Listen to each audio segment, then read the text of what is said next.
All right, today we're jumping into a short story with a really powerful idea, one that might just change how you see the rest of your day. It's all about the stone you didn't have to carry. At its core, this is a story about choices. The ones we know we're making, and maybe more importantly, the unconscious ones we make every single day. It's about what we decide to carry with us and what we actually have the power to leave behind. Okay, so our story kicks off with this scene that I think we can all relate to. A morning that's already kind of going off the rails. So, I want you to picture this woman. Her mind is just racing, right? It's sprinting way ahead of her feet. She's mentally playing out her big 9 a.m. meeting, going over some confusing email from her boss, and trying to figure out if she has even 1 second to grab a coffee. She is just completely in the zone. You can hear that fast, determined click-clack of her shoes on the pavement.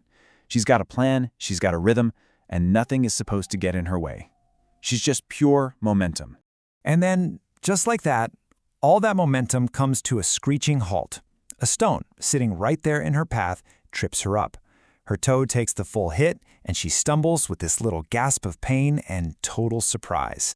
She looks down, and she is just furious. You know that specific kind of anger when something tiny and totally insignificant just derails your very important plans? She glares at this rock as if it had a personal grudge against her and her entire morning. And in that flash of frustration, she does something almost automatically. She bends down, scoops up the offending stone, and just keeps walking. But here's the thing. It's what happens when she finally gets to the office that changes everything. So she gets to her desk, right? Her face is all tight, her toe is probably throbbing, and her colleague just kind of looks over, points to her hand, and asks, "Hey, what's that?" And for the first time, she actually looks down. And she realizes she's still holding it. The stone. She carried it all the way from the street, up 4 flights of stairs, through the office, and plopped it right down at her own desk, without even noticing. It was a completely automatic act, just driven by that pure, distracted anger. And this right here, this is the most crucial point of the whole story. The stone didn't magically sprout legs and follow her. The problem wasn't the stone at all. The problem was that she chose to carry it. And of course, we're not really talking about a literal stone, are we? No. We all do this. We carry these little weights with us all day long. Think about it. That weird comment from a colleague that's been replaying in your mind, that unanswered text, that criticism that stung a little more than you let on, or that old argument that's still kind of simmering, we pick them up and we just keep on walking. Okay, so this brings us to a really powerful distinction. The difference between an injury and a burden. And believe me, understanding this is where all your power lies. Think of it like this. The injury, the stubbed toe, the harsh word, that's often unavoidable. That's stuff that happens to you. But the burden? Oh, that's different.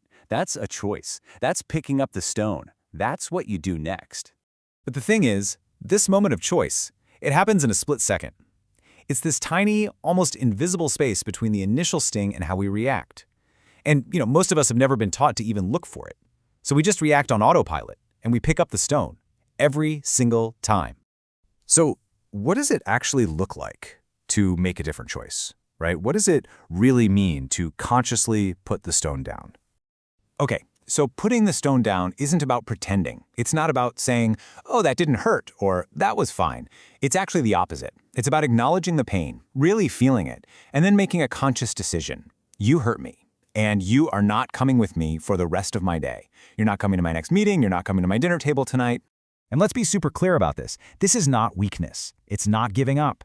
This is one of the harder, quieter, and most profound forms of strength there is. It's noticing what's in your hand and gently, deliberately deciding to open it. All right, so this whole story, it's really been leading up to one single personal question. A question just for you. I want you to really take a second and think about this. What stone are you carrying right now that you don't actually have to?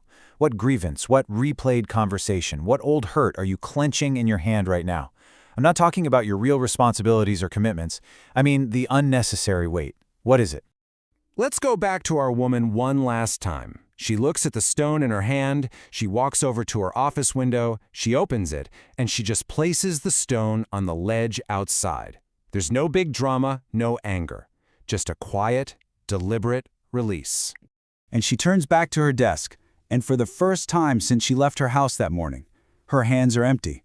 Her mind feels clearer. She's free.